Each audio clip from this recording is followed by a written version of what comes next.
జాగ్రత్తగా వినండి. ఆదాము నుండి అబ్రహాం వరకు 2000 సంవత్సరాలు, అబ్రహాము నుండి యేసుక్రీస్తు యొక్క జన్మ వరకు 2000 సంవత్సరాలు, యేసుక్రీస్తు యొక్క జన్మ నుంచి నేటి వరకు 2000 సంవత్సరాలు. మొత్తం కలిపి 2+2+2 మొత్తం వినండి 6000 సంవత్సరాలు. బైబిల్ సెలవిస్తుంది, పేతురు రాసిన పత్రిక 3వ అధ్యాయము మనం చదివినటువంటి 8వ వచనంలో ఏముంది? దేవుడి దృష్టిలో ఒక దినము ఏమిటట? 1000 సంవత్సరాలు. ఇప్పుడు 6000 సంవత్సరాలు ఈజ్ ఈక్వల్ టు దేవుడికి దృష్టిలో ఎన్ని దినాలు చెప్పండి?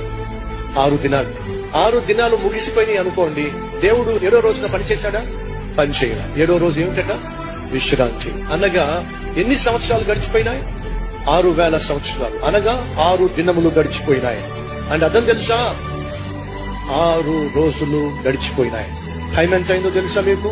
11 గంటల 59 నిమిషాల 59వ సెకండ్ మీద సెకండ్ ముళ్ళుంది.